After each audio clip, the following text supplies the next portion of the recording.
Alan and Meredith Holloway were the kind of couple neighbors admired, successful, polite, always smiling from their porch.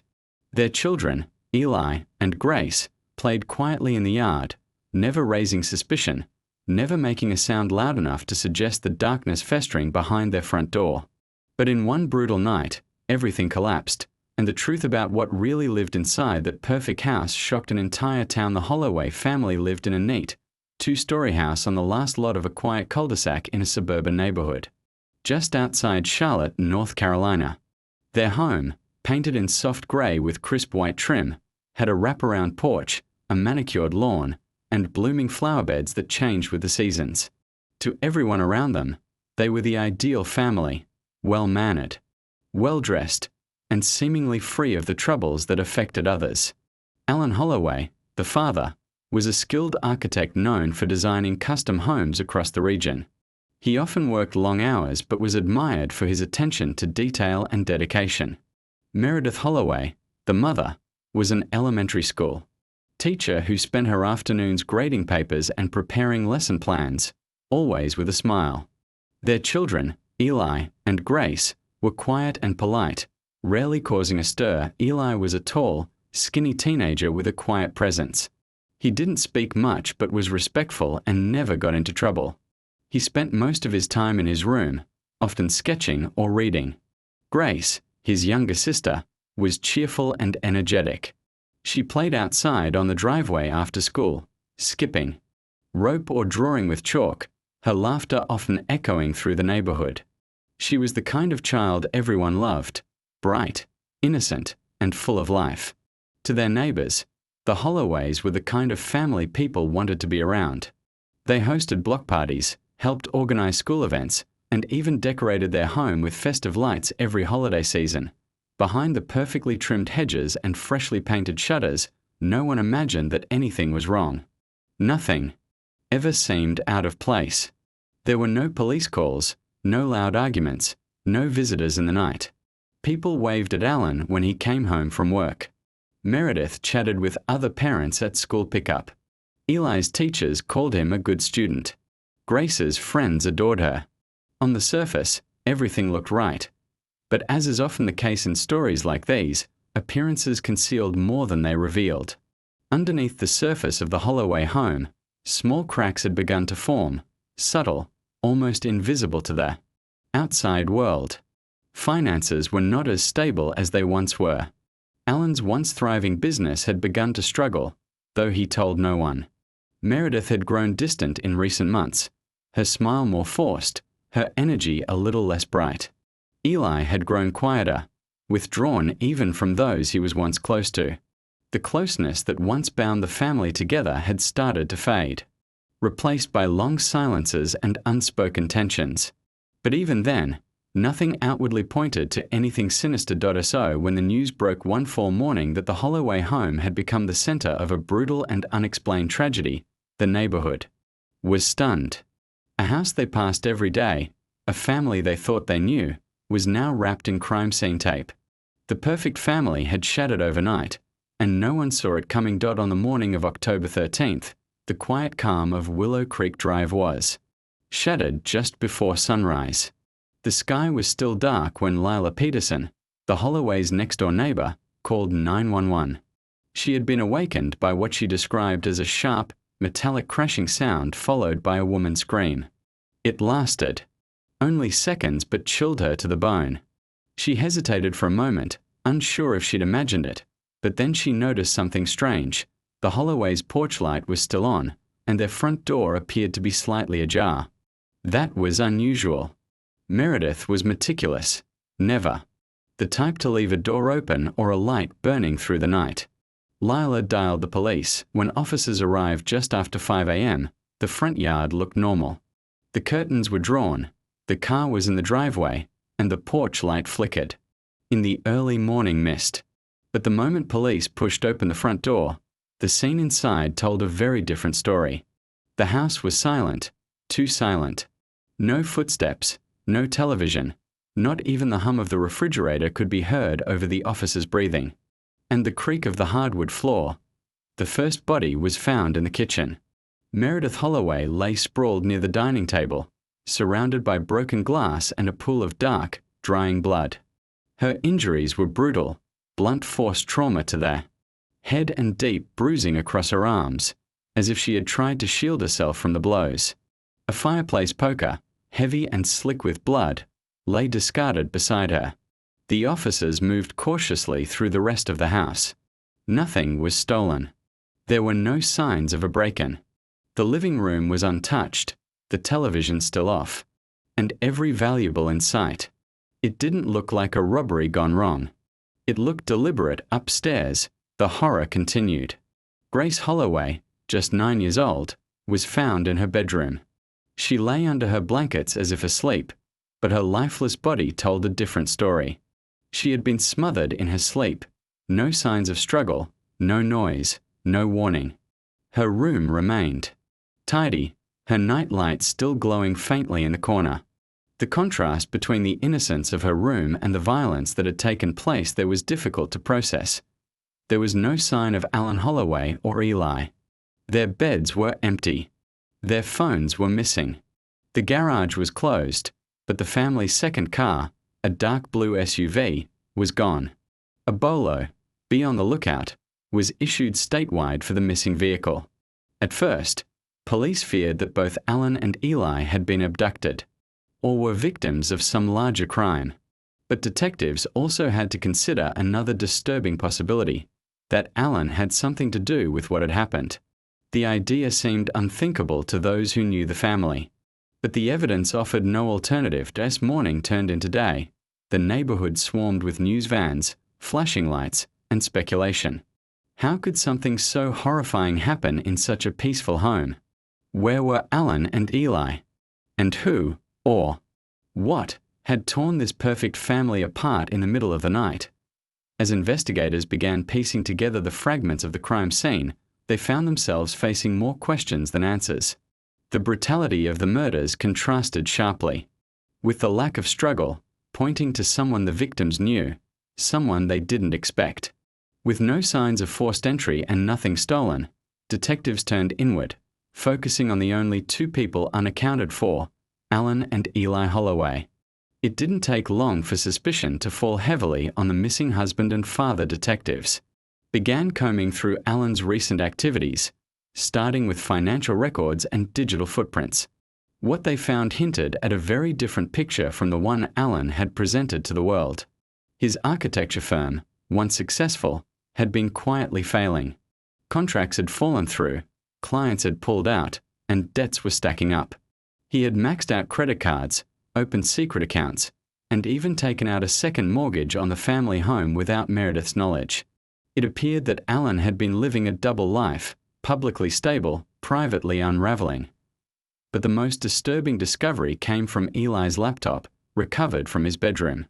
Hidden in a folder buried beneath school documents and digital sketches, detectives found a collection of journal entries. The tone of the entries grew darker over time. Eli wrote about his father's increasing anger, sleepless nights, and strange behavior. He described hearing his parents argue late into the night and alluded to something he called the cabin.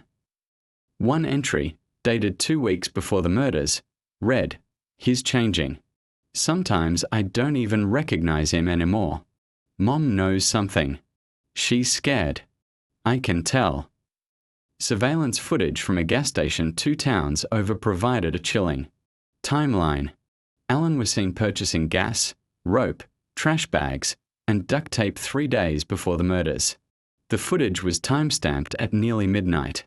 His face looked worn, eyes sunken, movements erratic. When this was presented to family members, none of them recognized the man they saw on the screen. He looked like a ghost of himself. At the same time, authorities tracked a credit card charge made just hours after the killings at a rural gas station near Linville Gorge, a remote area in western North Carolina known for its dense forests and hiking trails. The timestamp put the transaction at just past 7 a.m., about 2.5 hours after the 911 call. It was the first concrete lead placing Alan, and possibly Eli, somewhere in the vast wilderness. Search teams were dispatched immediately. Helicopters scanned. The area. Park rangers were alerted. The terrain was rugged, unforgiving, and expansive. The vehicle had not yet been found, but tire marks matching the Holloway's SUV were discovered on a dirt road near an unmarked trailhead. Investigators feared the worst. If Alan was on the run, Eli might still be in danger. But if they were, both victims, time was running out to find them alive as the search widened. So did the cracks in the image of the man who had once built homes for others. It was becoming clear that somewhere along the way, Alan had stopped building and started destroying deep in the thick woods of Linville Gorge, where the trees grow tall and sunlight filters in patches through the dense canopy. The search for Alan and Eli Holloway intensified. The area was remote, difficult to navigate, and largely uninhabited. Search teams combed the forest on foot and by air, guided by faint tire tracks and digital mapping data from Alan's last known phone signal. 4 hours, they found nothing, just quiet, endless wilderness. But just after sunset on the second day, a ranger spotted something unusual tucked behind a wall of pine trees, a faded wooden cabin, overgrown with ivy, with no visible path leading to it. The structure was small and isolated, barely more than a shack, its walls worn and roof sagging. It looked abandoned at first glance, the kind of place forgotten by time. But a closer look revealed fresh footprints in the dirt and the unmistakable outline of the Holloway's SUV parked behind the cabin, partly hidden under branches. Officers moved incautiously. There was no movement, no sound, just the hum of cicadas and the wind rustling the trees. Inside the cabin, the scene was grim. In one corner, Alan Holloway was found slumped against the wall, a single gunshot wound to the head, the rifle still in his hand. He was already cold. Across from him, huddled in a corner under a thin blanket, was Eli, alive but visibly traumatized. He was pale, dehydrated, and shaking. He had not eaten in days. Paramedics rushed him to safety, while investigators began documenting the chilling scene Alan had left behind. Scattered across the cabin floor were pages of Alan's handwritten journal entries. The writing was erratic, filled with scribbles and crossed-out lines, a stream of consciousness that revealed a mind unraveling. Alan believed his life had been stolen from him. He wrote that Meredith had betrayed him, that she was going to take the children and expose his secrets. He claimed Grace wasn't his biological daughter, though there was no evidence to support that. The pages were filled with bitterness, paranoia, and desperation. Also recovered was a small memory card, hidden inside a hollowed-out flashlight. On it were video clips Alan had recorded in the days leading up to the murders. In the videos, he spoke to the camera like it was a confessional. His eyes were wild, his voice unsteady. He blamed everyone, his wife, his clients, the economy. He said the home he had built had turned against him. In one of the final videos, he admitted he had planned to kill all of them, but when the moment came, he couldn't bring himself to hurt Eli. Instead, he took his son with him, deep into the woods. Unsure of what to do next, Eli later told investigators that his father had kept him inside the cabin, speaking to no one, eating canned food, pacing endlessly. Alan had become silent on the second day, retreating into a corner, barely responding. Then, without warning, he ended it. The search was over, but the horror left behind would never fully fade. After the discovery in Linville Gorge, the case officially closed, but its echoes lingered in the air like an unfinished storm. The Holloway family home, once a symbol of order and success, remained sealed by crime scene tape for weeks.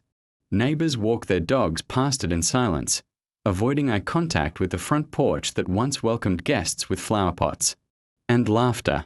Now, the windows were dark, the blinds drawn, and the mailbox stood overstuffed, a silent monument to everything that had been lost. The town struggled to absorb what had happened.